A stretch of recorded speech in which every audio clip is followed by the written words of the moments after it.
Now on Radio 4, Tongue and Talk, the second of three programmes examining dialect poetry. This week, the writer James Walker explores poetry with links to the local pits in Nottinghamshire. Come on then, John, time to be getting your pit boots on. On with your scarf and moleskin trousers, it's time you were on your way. Time you were learning a pitman's job, earning a pitman's pay. I grew up in a small mining village outside Nottingham called Cockgrave, and for years I thought the local accent was Geordie, because men from the north east relocated here when the colliery opened in '64. From my bedroom, you could see the modern headstocks, which looked like someone had plonked massive upside-down L's on the horizon. Every morning, I'd be woken up by a siren that signified the end of a pit shift. But because it was the 80s, I thought we were about to be nuked by the Russians. Cockgrave is now a quiet little village. The pit closed down in '93, but as I walk back through the streets of my adolescence, I can still hear the bellowing voices of miners taunting each other. They had their own secret language, known as pit talk. What on earth were they all going on about? Hip hip hip, it's off it pit, we're cobbling my shoe, ripping tear, goss and swear me oss it when I go. But before we look at pit dialect, we need to clear up the Notts accent. It's leery, sweary and quite contrary. And yeah, we call each other duck. Where we're based in the country, right in the middle, we were a trading hub for centuries. So therefore, we obviously pulled in influences from both north and south. Al Needham is a local writer whose sole mission in life is to teach people how to talk Notts. He does this through Chelp, which is local dialect for cheeky backchat. When you hear a Nottingham accent, you're hearing a lot of North Notts, so therefore you're hearing a lot of Yorkshire, loads of Derbyshire, and also Leicester as well. There's a thing that I call the Derby air and the Leicester R. So instead of saying Derby and Leicester, it's Derby and Leicester. But we will say up, buck and cup, like from the north, but we'll also say we're going out. You know, I've got a mate who's a very successful actor, and he always says that when he does a regional accent, wherever it is, he always tries to find a word that he calls a key, which I'm assuming is a word that no one else will ever use from outside of that area. And he says for Nottingham, the word is code. Right. Code is cold. It's dead code. Anything that's OLD is ode in Nottingham. So the word old is ode. This flat's very code at the minute, so yeah, sorry about that. Didn't put the eating on, but if you'd have told me you were coming, it wouldn't be so code in this house. When they do things set in Nottingham, they've always been told that it's the most complicated dialect to speak. So just go for standard Northern, which always annoys me because we're not standard and we're not Northern. We are definitely Midlands. Obviously, a couple of words from Nottingham House. So the one you constantly get asked is duck. Yeah, duck is the greatest term of endearment in the world because it's gender neutral in Nottingham. You can use it on anyone. The other great word as well is youth. Yeah, that's a very North Notts Mansfield word, that is. Or are you going youth? You could say that to anyone regardless of age. I mean, I've been in pubs where like two old blokes are calling each other duck and youth, and it's just bizarre, but it's accepted. To help me explain further the confusion around the Notts accent, I turn to local poet Andrew Graves. Here he performs Still Notts Talking. It's an accent left out in the rain, huddled at the doorway to nowhere special, hood pulled tight around its face, feeling the code, not the cold. It's a distant, bedraggled cousin of northernness, not Scouse, not Yorkshire, Brummie or Mank. It's the one you can't quite do, can't quite figure out. It's an echoing, drawn-out slang of the heart, with its slab-square yammer and sarky comments ripping through the rubbish and rammel. It tugs no forelocks, doffs no caps. It'll take you down a peg or two where men still call each other duck.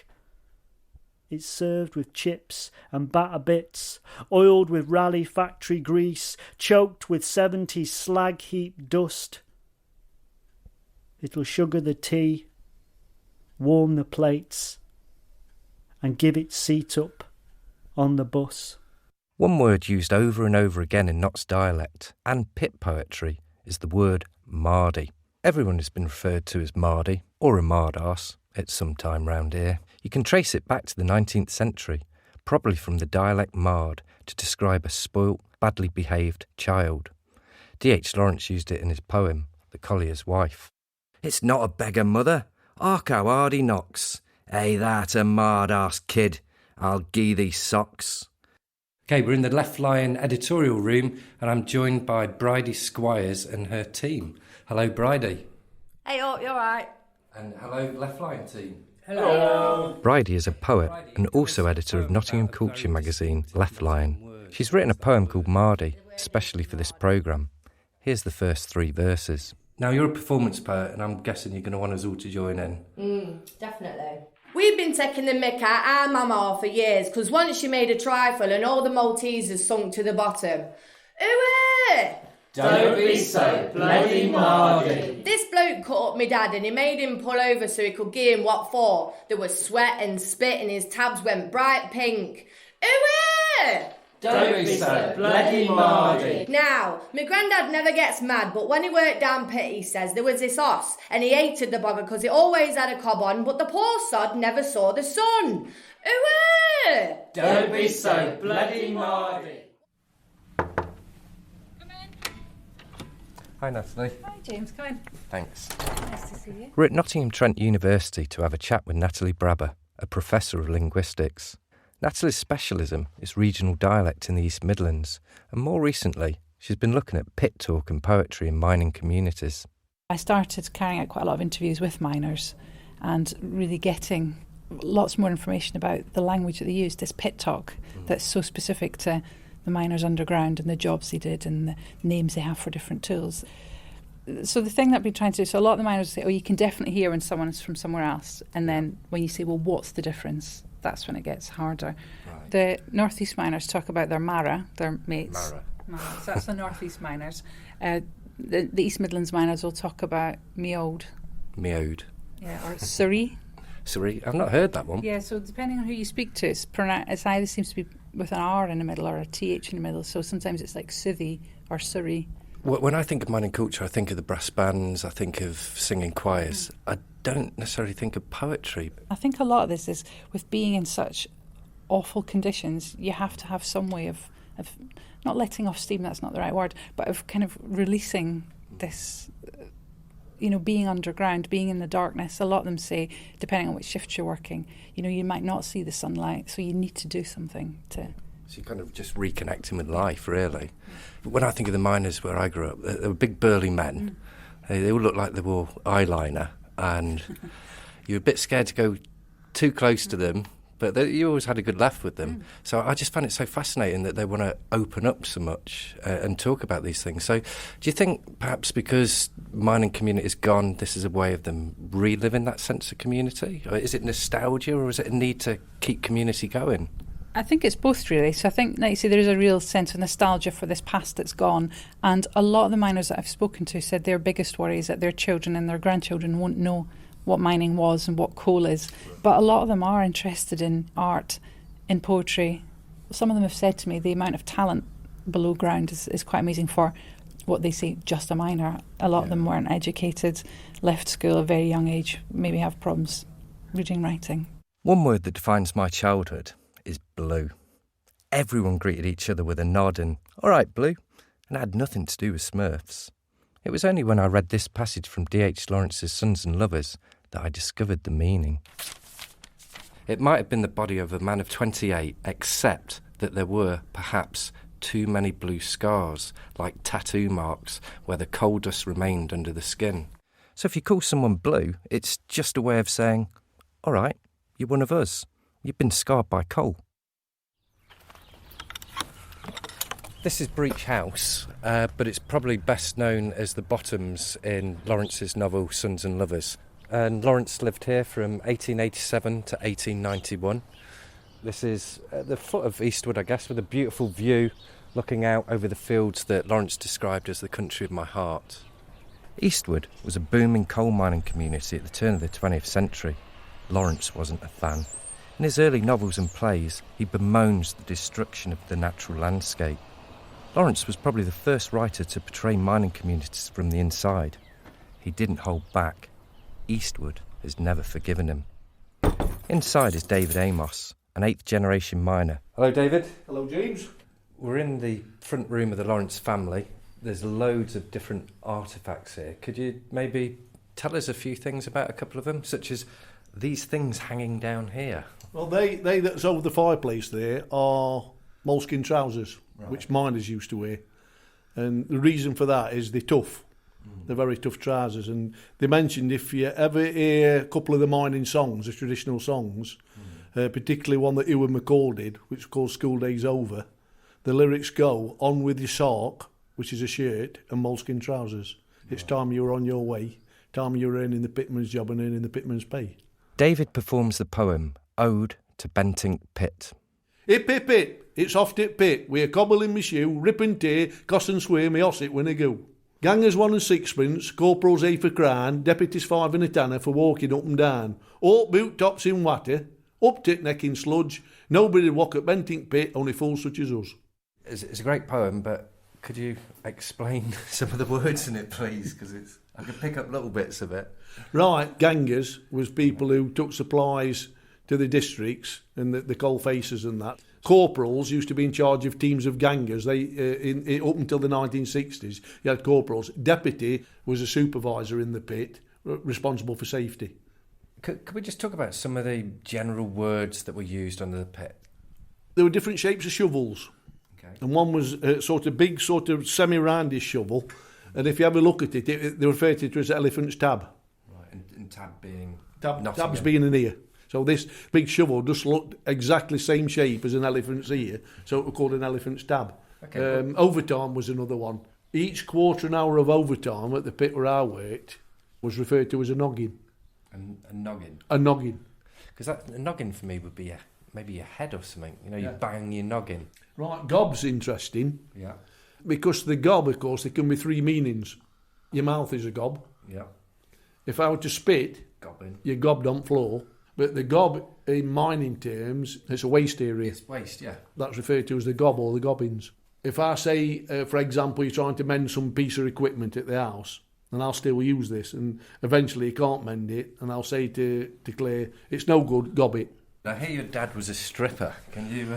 On the birth certificate of my sister, my dad's profession is coal face worker, in brackets stripper. So eat your heart out, the full Monty.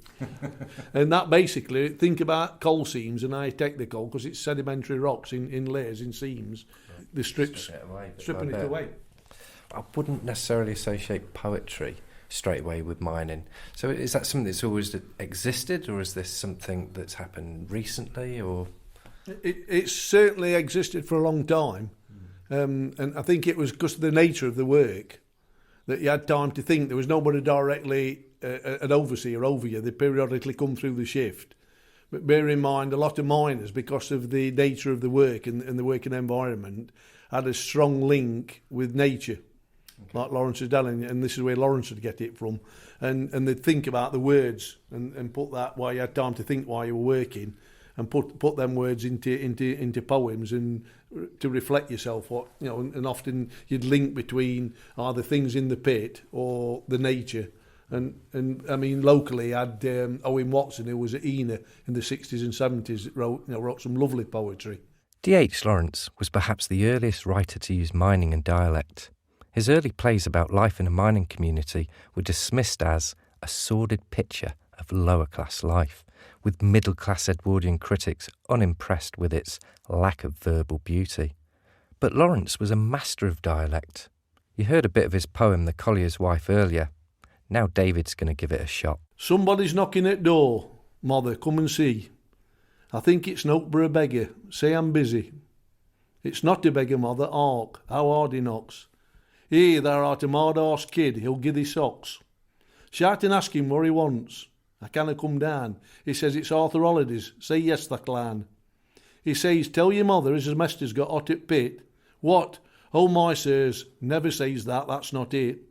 Come out it way and let me see. Here there's no peace, and stop that scrating, child. Do shut thy face. Your master's had an accident and they're taking him in ambulance to Nottingham. Oh dear, oh me, if he's not a man for mischance. Where's he at this time, lad? I dunno know. They would only say it were bad. Oh, it would be so. Heart in me way, child. Dear oh me, where have I put his clean stockings and shot? Goodness knows if they'll be able to take off all his pit dot. And what a moan they'll make. There never was such a man for a fuss. If anything telled him, at any rate I shan't empty nos. I do hope it's not very bad. What a shames it seems, as some have hardly a smite of trouble and others are reams. It's a shame as he should be knocked about like this. I'm sure it is. He's had 20 accidents if he's had one. Out's bad and it's his. There's one thing, we'll have a peaceful house for a bit. Thank heavens for peaceful house. And there's compensation, since it's an accident, and club money I won't grass. And a fork and a spoon he'll want, and what else? He'll never catch that train. What a trapes it is if a man gets hot. I think he'll be right again.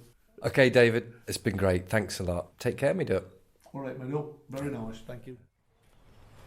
We've come to the Dixie's Arms in Lower Bagthorpe to talk to some poets and songwriters and musicians who are going to be performing at Nottingham Poetry Festival, and they're doing an event called Songs and Rhymes from the Mines. Performer Bill Kerry III has turned the dialect poems of Owen Watson into folk songs.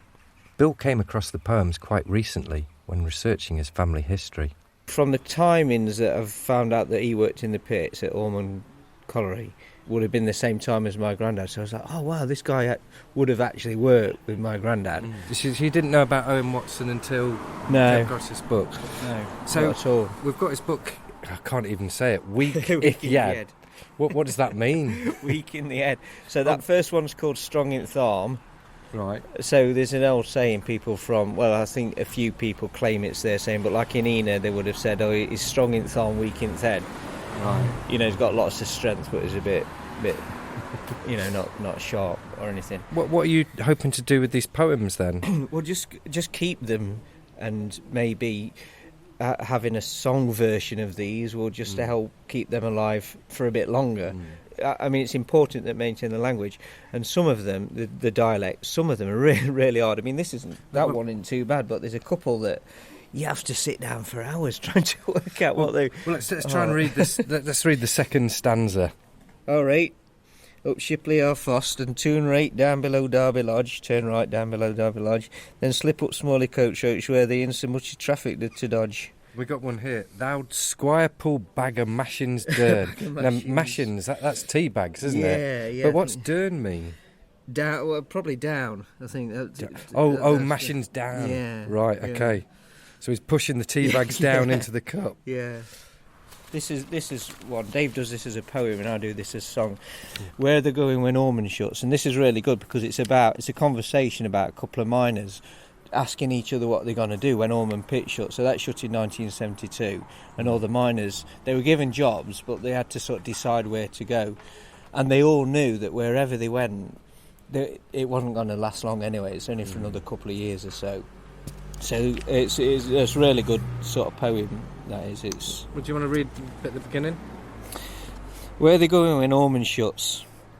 You see, this is really difficult. So I translate that different for the song. You hear where you go. So it's like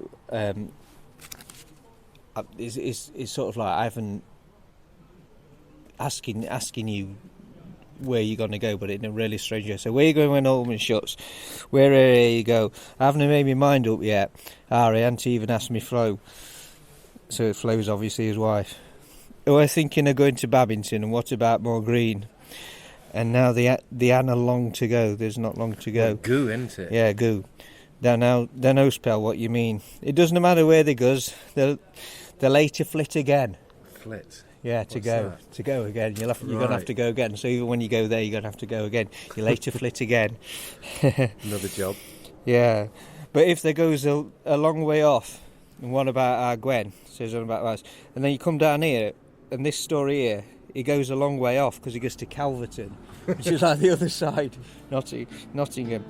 A pal of mine went to Calverton and he come out in Biles, but could they get a doctor? They want one for miles, so they thought Calverton was like in the middle of nowhere. And this is really funny.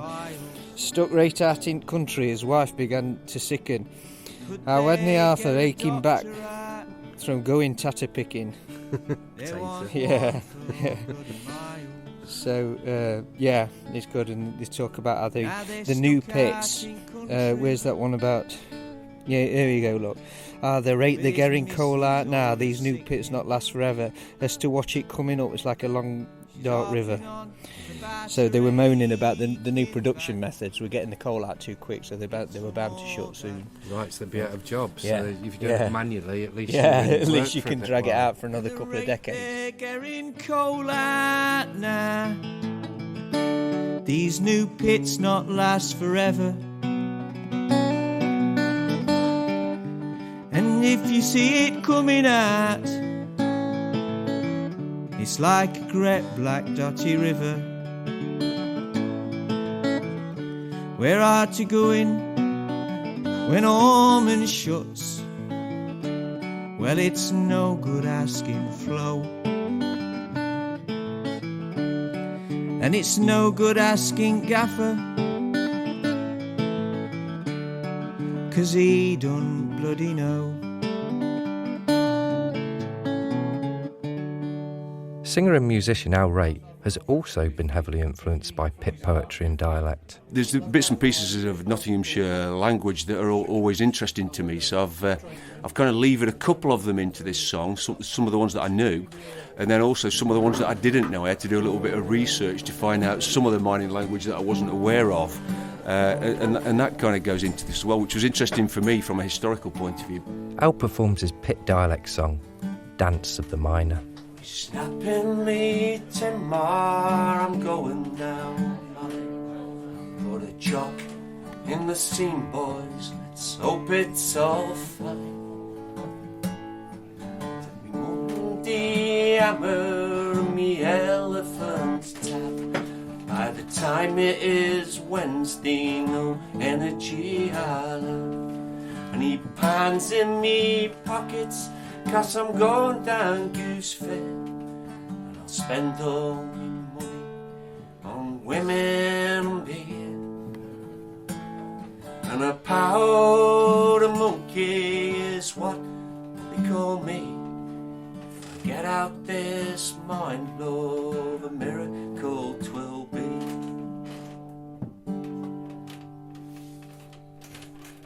I'll spend all my money on women and beer. This life is for living, bid you good cheer. Scrating is a term that goes into the song, which refers to crying most commonly. And I also, rather ignorantly, I'm rather embarrassed to know that I didn't know what a powder monkey was. It's the person who took the explosives to the point where, you know, in the mine where, very dangerous job, before they set off the explosion to release the sort of coal. Yeah, so they've sort of got levered into here as best as I was able.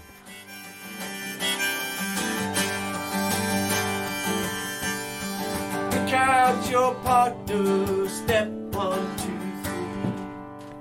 It seems fitting to end this programme by looking at how a new generation are taking coal as inspiration for verse.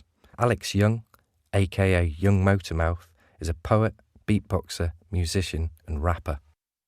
You're not from a mining background, but I hear you've been mithered by a miner recently. Yeah, basically I work in a pub/music venue called The Maze on the top of Mansfield Road, and a gentleman comes in all the time, a lovely man, but he can talk about his experiences in the pits, and that has influenced what I'm going to be performing today.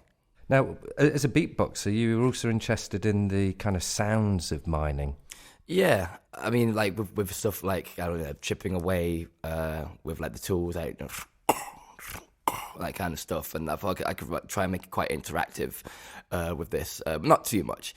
Unfortunately, with this version of the poem, it'll only be the short version. And you were reading Nasser's Pit Talk book, which is a kind of alphabet of mining terms. How did that help?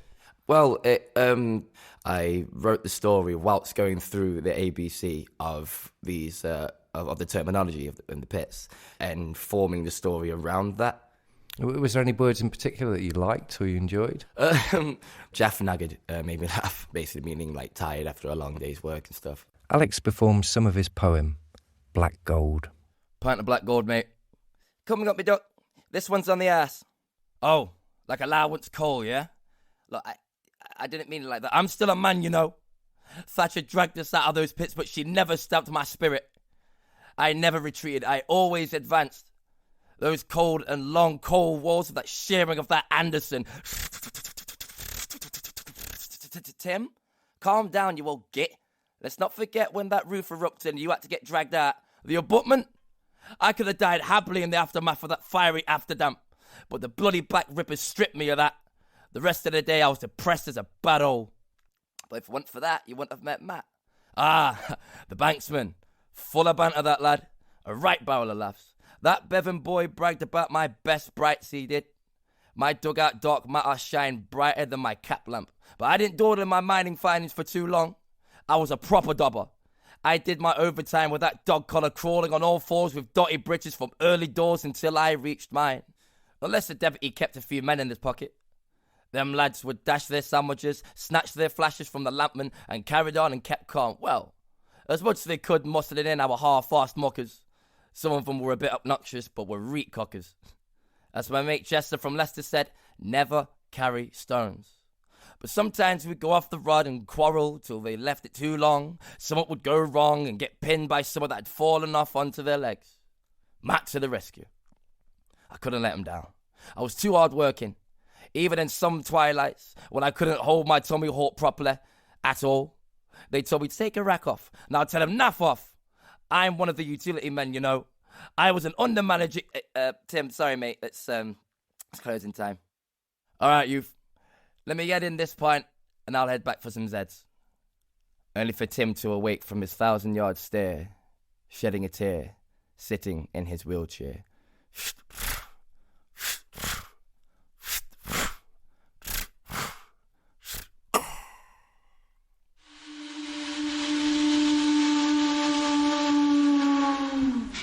Hey up, my shift's nearly done.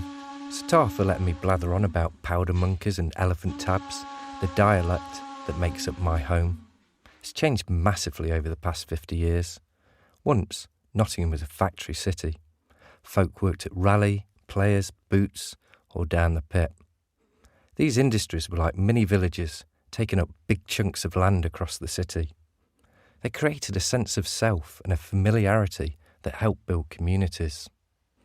On our journey, we've seen how poetry, ballads and folk songs are helping to keep alive a culture that refuses to die.